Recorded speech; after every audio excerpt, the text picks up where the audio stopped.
Good evening, students. This is Professor Campbell speaking to you by way of YouTube.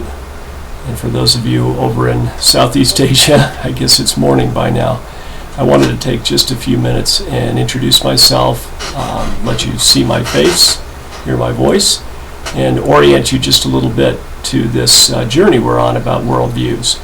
It's exciting. I really enjoy teaching this class, especially because I have so many students from all over the country and sometimes all over the world.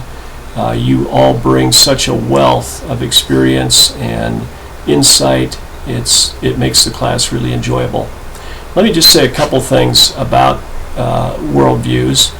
Now, the course itself is not exhaustive, and the books that we use, as you will find, take a decidedly Christian perspective.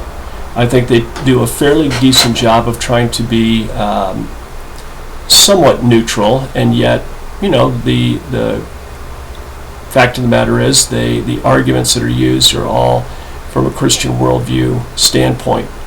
So, I'm not going to suggest that this is a completely unbiased look at all the worldviews. However, what I do like is if you look at, I think it's page 9 in Philip's book, and page 20 in Sire's book, there are several questions that are asked. In fact, let me just review those questions very quickly. In Sire's book, and he wrote, his first book was called The Universe Next Door, which is an excellent book that I highly recommend. It goes in detail through all of the major worldviews using his 7 questions. And these 7 basic questions that he says you need to ask of every worldview, and this is fair. This is the unbiased part, because every worldview has the opportunity to answer these questions. What is prime reality? What is the nature of external reality? What is a human being? What happens to a person at death? Why is it possible to know anything at all? How do we know right from wrong? And what is the meaning of human history? Those are all questions that any worldview is going to have to address in one way or another. And so part of what we'll learn in this class is how to determine what worldview is being spoken about. Whether we're looking at a television show, a movie, whether you're reading a news article, and your first assignment is to pull out a news article and try to figure out, using these questions or the questions in Philip's book, what worldview is the writer coming from? Or what worldview is, in the case of a movie, and you'll get a chance later in the class to do this, what worldview is the director trying to promote? And for the most part, everyone, whether they know it or not, are trying to promote their worldview.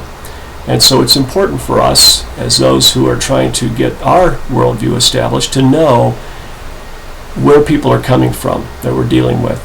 And again, as so many of you have said in your bios, and I appreciate what you've been writing, we want to come to the place of understanding. It's not so that we can debate and prove everyone wrong, but it's so that we can understand where people are coming from. And worldviews, by their very nature, are how we look at the world. And we're going to find some common features in every worldview. We're going to find some features that are unique to each worldview. And so I'm looking forward to hearing your perspectives and working through the process together. Because at the end of the day, my hope is, and my prayer is, that each one of you will come to a conviction about what you believe, to have really examined your own worldview, put it through some tests for truth, as Phillips gives some very good tests of a worldview, but so that you do that. We call that at CCU, one of our core values is critical reflection. And it's such a key thing to come to understand just for life in general. Critical reflection means taking the assumptions that we have, and your assumptions are just what you believe to be true. Assumptions may be right, they may be wrong, they may be a mixture, but they're assumptions until we filter them through some kind of a critical reflection mechanism, some standard of truth, and evaluate them, and then they will come out either affirmed as true, denied as false, or a mixture that needs to be modified. And that's what critical reflection is all about. And if we do that well in our own lives, then we come forth not with assumptions but with convictions. And you want to live your life based on convictions, not based on what we imagine is true or what we hope is true, but what we believe is true.